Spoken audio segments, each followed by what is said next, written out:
PC ജോർജിനെ വൈദ്യപരിശോധനയ്ക്ക് ശേഷം പുറത്തേക്ക് കൊണ്ടുവരികയാണ് എന്നാണ് അറിയുന്നത്. 6 മണിയോടുകൂടി റിമാൻഡിൽ ജയിലിലേക്ക് എത്തിക്കേണ്ടതുണ്ട്.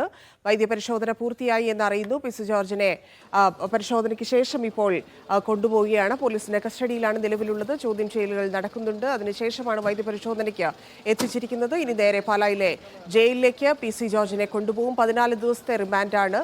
2 ദിവസത്തിന് ശേഷം ജാമ്യാപേക്ഷ നൽകുമെന്നാണ് PC ജോർജിന്റെ അഭിഭാഷകൻ നേരത്തെ അറിയിച്ചിരിക്കുന്നത്. സ്വാഭാവികമായിട്ടും ജാമ്യത്തിനുള്ള ശ്രമം നടത്തും. എന്തായാലും വിദ്വേഷ പരാമർശത്തിലാണ് PC ജോർജിനെ ഇപ്പോൾ പോലീസ് കൊണ്ടുപോകുന്നത്. 14 ദിവസത്തേക്ക് കോടതി റിമാൻഡ് ചെയ്തിരിക്കുന്നു. ഇന്ന് രാവിലെയാണ് വലിയ നാടകീയ സംഭവങ്ങൾക്കൊടുവിലാണ് കോടതിയിൽ നിന്ന് പ്രതികൂലമായൊരു വിധി PC ജോർജിന് ഉണ്ടായിരിക്കുന്നത്.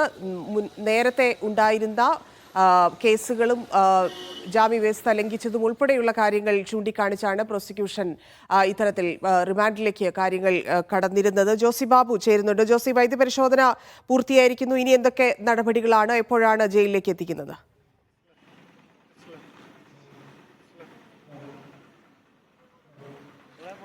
പാലാ താലൂക്ക് ആശുപത്രിയിലെ വൈദ്യപരിശോധന പൂർത്തിയാക്കി PC ജോർജിനെ ഈരാറ്റുപേട്ട മജിസ്ട്രേറ്റിന്റെ വസതിയിലേക്ക് കൊണ്ടുപോയിട്ടുണ്ട്. ഇനി ഈരാറ്റുപേട്ട മജിസ്ട്രേറ്റിന് മുന്നിൽ ഹാജരാക്കും. കസ്റ്റഡി സമയം പൂർത്തിയാകുന്നതിന് ഭാഗമായാണ് ഇത്തരത്തിൽ മജിസ്ട്രേറ്റിന് മുന്നിൽ ഹാജരാക്കുന്നത്. നേരത്തെ തന്നെ PC ജോർജിന്റെ കോടതി റിമാൻഡ് ചെയ്തതിനാൽ പിന്നീട് മജിസ്ട്രേറ്റിന് മുന്നിൽ ഹാജരാക്കിയ ശേഷം പാലാ സബ് ജയിലിലേക്ക് കൊണ്ടുപോകും. വൈകിട്ട് 6 മണിയോടുകൂടി പാലാ സബ് ജയിലിൽ എത്തിക്കുന്നതിനാണ് പോലീസ് നീക്കം നടത്തുന്നത്. ഇപ്പോൾ ഇവിടെ നിന്നും അരമണിക്കൂറിലേറെ യാത്രയുണ്ട് പാലായിൽ നിന്നും ഈരാറ്റുപേട്ടയിലേക്ക്. ഈരാറ്റുപേട്ടയിൽ എത്തിച്ച ശേഷം അവിടുത്തെ കോടതി നടപടികൾ പൂർത്തിയാക്കിയ ശേഷം മജിസ്ട്രേറ്റിന്റെ വസതിയിൽ അത്തരത്തിലുള്ള നടപടികൾ പൂർത്തിയാക്കിയ ശേഷമായിരിക്കും പാലായിലെ സബ് ജയിലിലേക്ക് വീണ്ടും തിരികെ കൊണ്ടുവരിക. എന്തായാലും ഏറെ നാളത്തെ നിയമ പോരാട്ടം വിജയം കണ്ടുവെന്നാണ് യൂത്ത് ലീഗ് നേതാക്കളായ പരാതിക്കാർ പറയുന്നത്.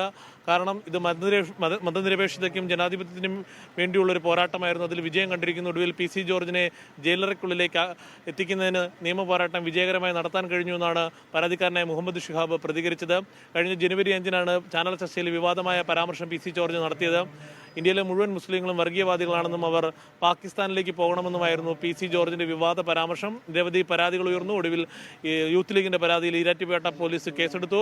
5 വട്ടം കോട്ടയം സെഷൻസ് കോടതി മുൻകൂർ ജാമ്യാപേക്ഷ മാറ്റിവെച്ചു. ഫെബ്രുവരി 5-ന് മുൻകൂർ ജാമ്യം തള്ളി. ഒരു ജനപ്രതിനിധിയുടെ ഭാഗത്തുനിന്നും ഉണ്ടാകാൻ പാടില്ലാത്ത പ്രവർത്തനമാണ് PC ജോർജിന്റെ ഭാഗത്തുനിന്നും ഉണ്ടായതെന്ന് ചൂണ്ടിക്കാണിച്ചുകൊണ്ടായിരുന്നു തള്ളിയത്.